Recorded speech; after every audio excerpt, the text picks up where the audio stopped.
नमस्कार, मैं शुभांशी त्रिपाठी और आप देख रहे हैं जन एक्सप्रेस। बिहार की राजनीति में इस वक्त शराबबंदी को लेकर एक बार फिर बहस तेज होती नजर आ रही है। पूर्णिया से सांसद पप्पू यादव ने बिहार सरकार पर शराबबंदी, भ्रष्टाचार, नशे और कानून व्यवस्था को लेकर बेहद तीखे सवाल खड़े किए हैं।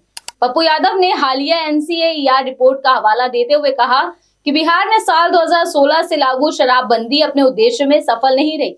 उनका दावा है कि शराबबंदी के बावजूद नशे की समस्या खत्म नहीं हुई है, बल्कि ड्रग्स और अवैध शराब का चलन और बढ़ गया है। अब सवाल ये उठ रहा है कि आखिर जिस शराबबंदी को बिहार सरकार सामाजिक बदलाव और महिलाओं की सुरक्षा से जोड़कर लाई थी, उस नीति की सफलता को किस पैमाने पर देखा जाए। दरअसल बिहार में शराबबंदी की शुरुआत अप्रैल 2016 में हुई थी। इसके बाद सरकार ने शराब की बिक्री, खरीद और सेवन पर सख्त प्रतिबंध लगाए थे।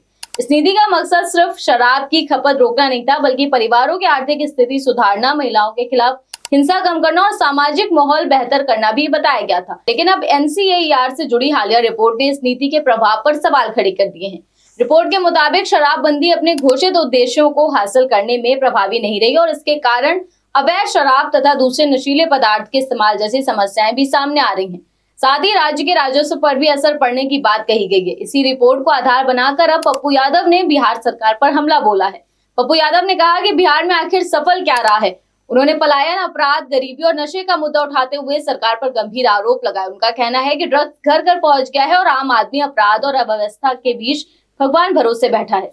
पप्पू यादव का आरोप है कि शराबबंदी की नीति की समय समय पर समीक्षा होनी चाहिए थी। उन्होंने सवाल उठाया कि अगर कोई नीति लंबे समय से लागू है तो उसका मूल्यांकन क्यों नहीं किया गया। उन्होंने ये भी कहा कि शराबबंदी के तरीके बदले जाने चाहिए थे और इसके परिणामों का अध्ययन करके आगे की नीति तय की जानी चाहिए। यानी पप्पू यादव का सवाल सीधे तौर पर शराबबंदी की नीति की समीक्षा से जुड़ा है। लेकिन मामला सिर्फ शराबबंदी तक सीमित नहीं रहा। पप्पू यादव ने बिहार में कथित भ्रष्टाचार को लेकर भी सरकार पर निशाना साधा। उन्होंने डस्टबिन खरीद का उदाहरण देते हुए आरोप लगाया कि जिस बॉक्स की कीमत करीब 1000 रुपए है, उसे नगर निगम ने 15,000 रुपए में खरीदा। हालांकि ये पप्पू यादव द्वारा लगाए गए आरोप हैं, जिनकी स्वतंत्र पुष्टि इस रिपोर्ट में नहीं हुई है।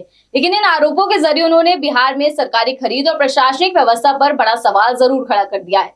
पप्पू यादव ने अस्पतालों से लेकर नगर निगम तक बड़े पैमाने पर भ्रष्टाचार के आरोप लगाए हैं और कहा है कि सरकार का भ्रष्टाचार चरम पर है। शराबबंदी को लेकर उनके बयान का सबसे बड़ा राजनीतिक पहलू ये भी है कि उन्होंने शराबबंदी को अर्थव्यवस्था से जोड़ दिया है।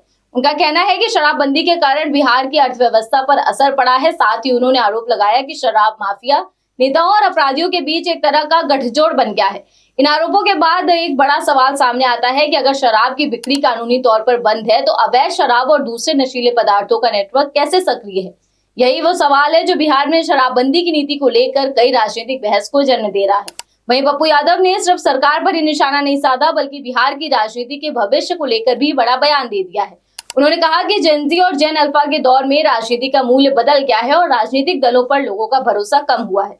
उन्होंने दावा किया कि आने वाली पीढ़ी पुराने राजनीतिक एजेंडे को उसी तरह स्वीकार नहीं करेगी जिस तरह पहले करती थी। पप्पू यादव ने राहुल गांधी और अखिलेश यादव का उदाहरण देते हुए कहा कि अगर नेताओं को नई राजनीति सीखनी है तो उनसे सीखना चाहिए। साथ ही उन्होंने कहा कि राजनीतिक दलों को जनता के वास्तविक मुद्दों से जोड़ना होगा। उनका दावा है कि अगर राजनीतिक पार्टियां जनता की समस्याओं और बदलती पीढ़ी की अपेक्षाओं को नहीं समझेंगी तो छोटी राजनीतिक पार्टियों के लिए भी भविष्य मुश्किल होगा। तो कुल मिलाकर पप्पू यादव के बयान में बिहार में 3 बड़े सवाल खड़े कर दिए हैं। पहला, क्या शराबबंदी की नीति की नए सिरे से समीक्षा की जरूरत है। दूसरा है कि क्या शराबबंदी के बावजूद अवैध शराब और दूसरे नशीले पदार्थों की समस्या सरकार के सामने बड़ी चुनौती बनी हुई है। और तीसरा सवाल कि क्या बिहार की राजनीति अब पुराने मुद्दों से आगे निकलकर रोजगार, शिक्षा, नशा, भ्रष्टाचार और विकास जैसे सवालों पर नई दिशा तलाश रही है। NCAER की रिपोर्ट ने शराबबंदी को लेकर बहस को नया आधार दिया है। वहीं पप्पू यादव के तीखे राजनीतिक बयान ने इसे और गरमा दिया है। अब देखना होगा कि बिहार सरकार इन आरोपों और शराबबंदी की प्रभावशीलता को लेकर उठ रहे इन सवालों पर क्या जवाब देती है। फिलहाल बिहार की सियासत में शराबबंदी सिर्फ एक कानून नहीं, बल्कि चुनावी राजनीति, सामाजिक व्यवस्था और अर्थव्यवस्था से जुड़ा बड़ा मुद्दा बन चुकी है। इस खबर पर आपकी क्या राय है? क्या बिहार में शराबबंदी की समीक्षा होनी चाहिए? फिलहाल आज इस खबर में बस इतना ही। देश दुनिया की और राजनीति से जुड़ी ऐसी तमाम खबरों को जानने के लिए आप जुड़े रहिए जन एक्सप्रेस के साथ। धन्यवाद।